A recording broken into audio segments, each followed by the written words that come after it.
எண்ணாகமம் 8வது அதிகாரம் 1. கர்த்தர் மோசேயை நோக்கி 2. நீ ஆரோனோடே சொல்ல வேண்டியது என்னவென்றால், நீ விளக்குகளை ஏற்றும்போது 7 விளக்குகளும் விளக்குத்தண்டிற்கு நேரே எரிய வேண்டும் என்று சொல் என்றார். 3. கர்த்தர் மோசேக்கு கட்டளையிட்ட பிரகாரம் ஆரோன் செய்து, விளக்குத்தண்டிற்கு நேரே ஒழுங்காக அதின் விளக்குகளை ஏற்றினான். 4. இந்த குத்துவிளக்கு அதின் பாதமுதல் பூக்கள் வரைக்கும் பொன்னினால் அடிப்பு வேலையாய்ச் செய்யப்பட்டிருந்தது. கர்த்தர் மோசேக்கு காண்பித்த மாதிரியின்படியே அவன் குத்துவிளக்கை உண்டாக்கினான். 5. பின்னும் கர்த்தர் மோசேயை நோக்கி 6. நீ இஸ்ரவேல் சந்ததியாரினின்ற லேவியரை பிரித்தெடுத்து அவர்களைச் சுத்திகரிப்பாயாக. 7. அவர்களைச் சுத்திகரிக்கும்படி அவர்களுக்குச் செய்ய வேண்டியதாவது, அவர்கள் மேல் சுத்திகரிக்கும் ஜலத்தை தெளிப்பாயாக. பின்பு அவர்கள் சர்வாங்க சவரம்பண்ணி தங்கள் வஸ்திரங்களை தோய்த்து தங்களைச் சுத்திகரிக்கக் கடவர்கள். 8.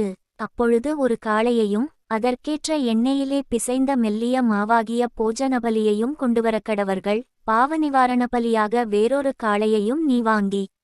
9. லேவியரை ஆசரிப்பு கூடாரத்துக்கு முன் வரச்செய்து இஸ்ரவேல் புத்திரரின் சபையார் எல்லாரையும் கூடிவர பண்ணுவாயாக. 10. நீ லேவியரை கர்த்தருடைய சந்நிதியில் வரப்பண்ணினபோது இஸ்ரவேல் புத்திரர் தங்கள் கைகளை லேவியர் மேல் வைக்கக் கடவர்கள். 11.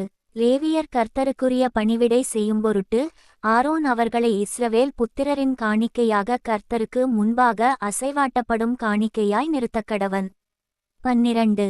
அதன்பின் லேவியர் தங்கள் கைகளை காளைகளுடைய தலையின்மேல் வைப்பார்களாக. பின்பு நீ லேவியருக்காக பாவநிவிர்த்தி செய்யும்பொருட்டு கர்த்தருக்கு அவைகளில் ஒன்றை பாவநிவாரண பலியாகவும் மற்றொன்றைச் சர்வாங்க தகனபலியாகவும் செலுத்தி. 13.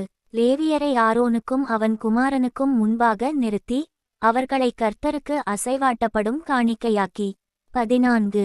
இப்படி நீ லேவியரை இஸ்ரவேல் புத்திரரிலிருந்து பிரித்தெடுக்கக் கடவாய். லேவியர் என்னுடையவர்களாயிருப்பார்கள். 15.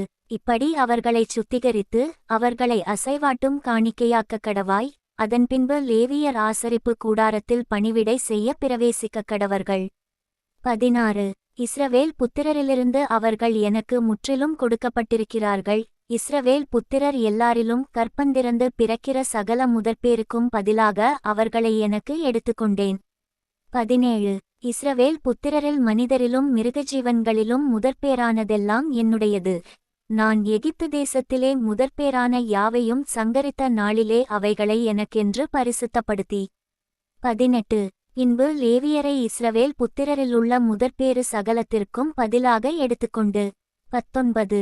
லேவியர் இஸ்ரவேல் புத்திரருடைய பணிவிடையை ஆசரிப்பு கூடாரத்தில் செய்யும்படிக்கும் இஸ்ரவேல் புத்திரருக்காக பாவநிவிர்த்தி செய்யும்படிக்கும் இஸ்ரவேல் புத்திரர் தாங்களே பரிசுத்த ஸ்தலத்தில் சேருகிறதினால் இஸ்ரவேல் புத்திரரில் வாதையுண்டாகாதபடிக்கும் லேவியரை அவர்களிலிருந்து எடுத்து ஆரோனுக்கும் அவன் குமாரருக்கும் தத்தமாக கொடுத்தேன் என்றார். 20. அப்பொழுது மோசேயும் ஆரோனும் இஸ்ரவேல் புத்திரரின் சபையார் யாவரும் கர்த்தர் லேவியரை குறித்து மோசேக்கு கட்டளையிட்டபடியெல்லாம் லேவியருக்குச் செய்தார்கள். 21. லேவியர் சுத்திகரிக்கப்பட்டு தங்கள் வஸ்திரங்களை தோய்த்தார்கள். பின்பு ஆரோன் அவர்களை கர்த்தருக்கு முன்பாக அசைவாட்டும் காணிக்கையாக நிறுத்தி அவர்களைச் சுத்திகரிக்க அவர்களுக்காக பாவநிவிர்த்தி செய்தான்.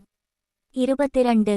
அதற்கு பின்பு லேவியர் ஆரோனுக்கும் அவன் குமாரருக்கும் முன்பாக ஆசரிப்பு கூடாரத்தில் தங்கள் பணிவிடையைச் செய்யும்படி பிரவேசித்தார்கள். கர்த்தர் லேவியரை குறித்து மோசேக்கு கட்டளையிட்டபடியே அவர்களுக்குச் செய்தார்கள். 23. பின்னும் கர்த்தர் மோசேயை நோக்கி 24. லேவியருக்குரிய கட்டளை என்னவென்றால், 25 வயது முதல் அதற்கு மேற்பட்ட வயதுள்ள யாவரும் ஆசரிப்பு கூடாரத்தின் பணிவிடையைச் செய்யும் சேனையிலே சேவிக்க வரவேண்டும். 25. 50 வயதுக்கு மேற்பட்டவர்கள் வேலை செய்யாமல் திருப்பணி சேனையை விட்டு. 26.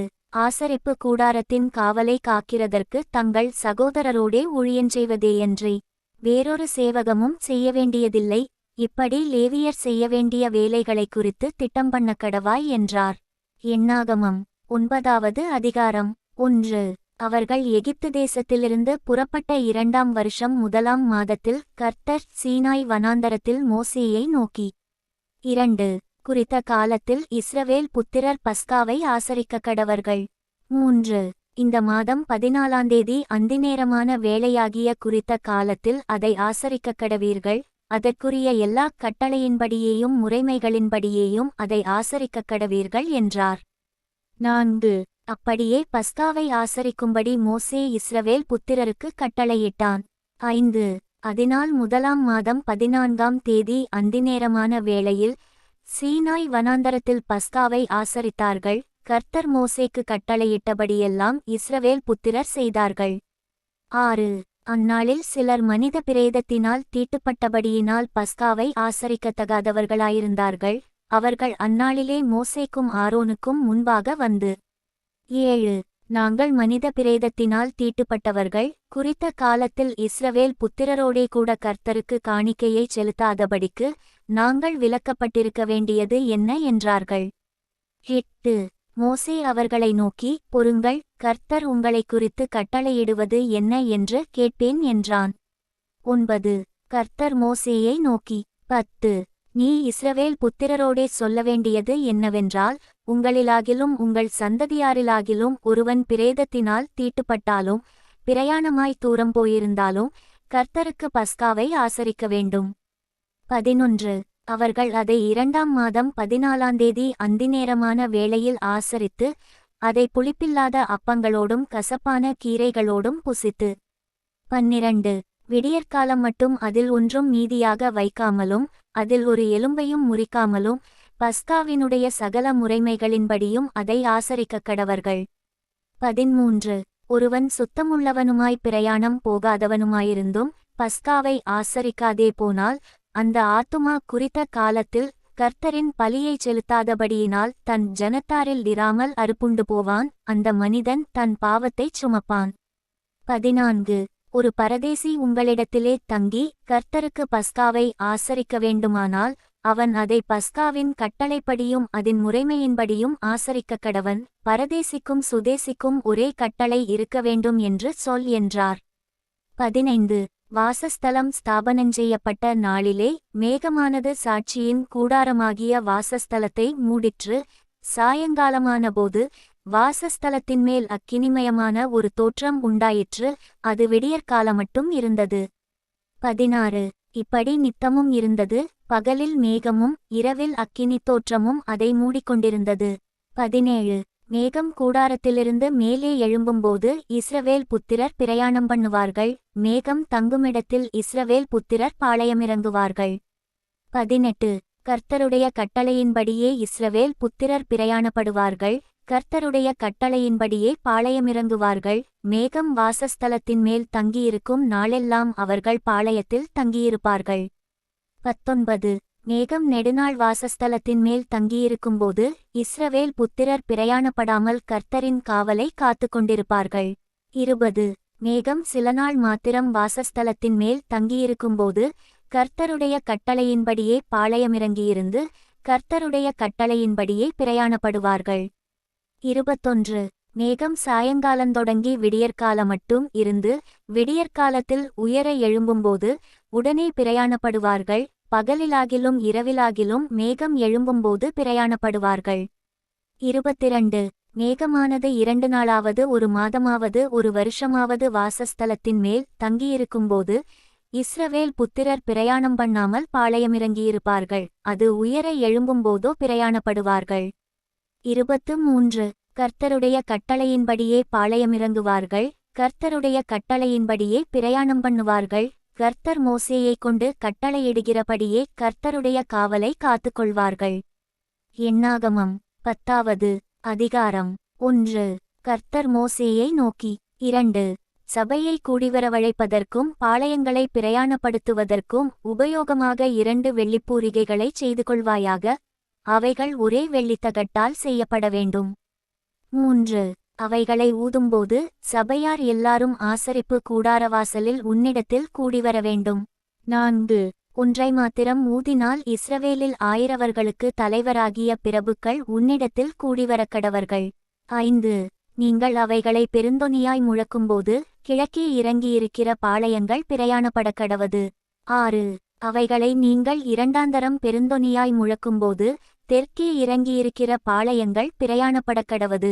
அவர்களை பிரயாணப்படுத்துவதற்கு பெருந்தொனியாய் முழக்க வேண்டும். 7. சபையை கூட்டுகிறதற்கு நீங்கள் ஊத வேண்டியதேயன்றி பெருந்தொனியாய் முழக்க வேண்டாம். 8. ஆரோனின் குமாரராகிய ஆசாரியர் பூரிகைகளை ஊதக்கடவர்கள். உங்கள் தலைமுறைதோறும் இது உங்களுக்கு நித்திய கட்டளையாயிருக்கக்கடவது. 9. உங்கள் தேசத்தில் உங்களை துன்பப்படுத்துகிற சத்துருவுக்கு விரோதமாக யுத்தத்துக்கு போகும்போது பூரிகைகளை பெருந்தொனியாய் முழக்கக்கடவீர்கள். அப்பொழுது உங்கள் தேவனாகிய கர்த்தருடைய சமூகத்திலே நீங்கள் நினைவுகூரப்பட்டு உங்கள் பகைஞருக்கு நீங்களாகி இரட்சிக்கப்படுவீர்கள். 10. உங்கள் மகிழ்ச்சியின் நாளிலும் உங்கள் பண்டிகைகளிலும் மாதப்பிறப்புகளிலும் உங்கள் சர்வாங்க தகனபலிகளும் சமாதான பலிகளும் செலுத்தப்படும்போது பூரிகைகளை ஊத வேண்டும். அப்பொழுது அவைகள் உங்கள் தேவனுடைய சமூகத்தில் உங்களுக்கு ஞாபகக்குறியாயிக்கும். நான் உங்கள் தேவனாகிய கர்த்தர் என்றார்.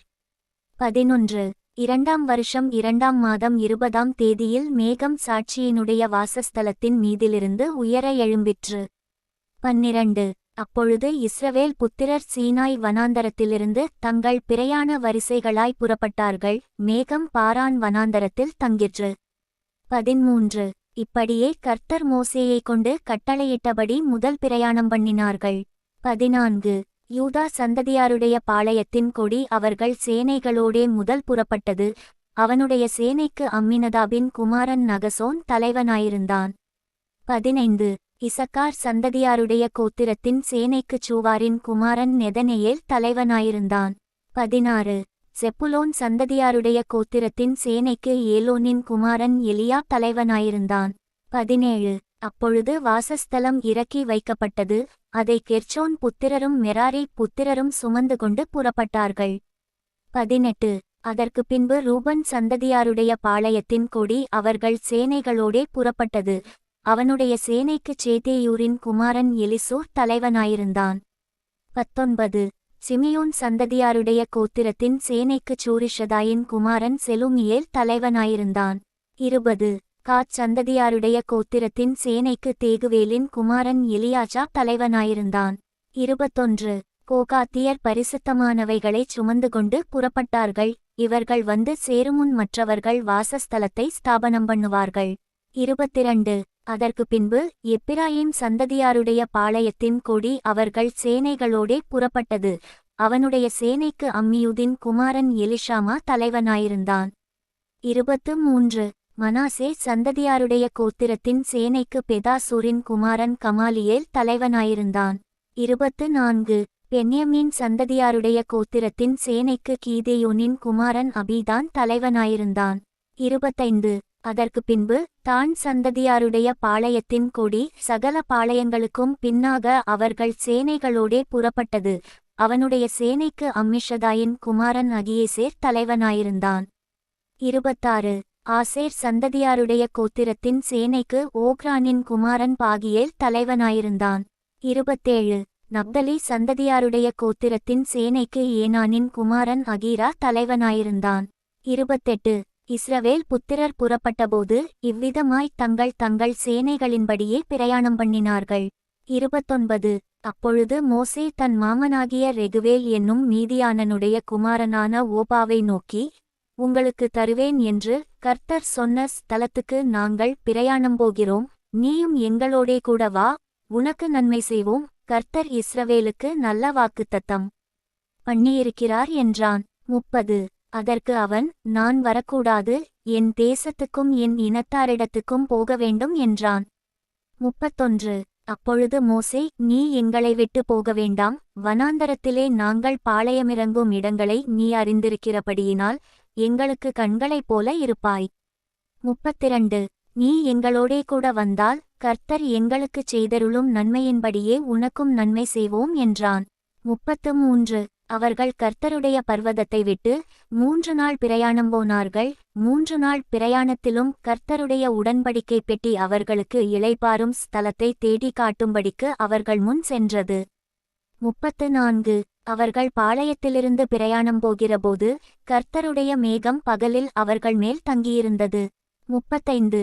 பெட்டியானது புறப்படும்போது மோசே, கர்த்தாவே, எழுந்தருளும், உம்முடைய சத்துருக்கள் சிதறடிக்கப்படுவார்களாக, உம்மை பகைக்கிறவர்கள் உமக்கு முன்பாக ஓடிப்போவார்களாக என்பான். 36. அது தங்கும்போது, கர்த்தாவே, அநேக ஆயிரவர்களாகிய இஸ்ரவேலரிடத்தில் திரும்புவீராக என்று சொல்லுவான்.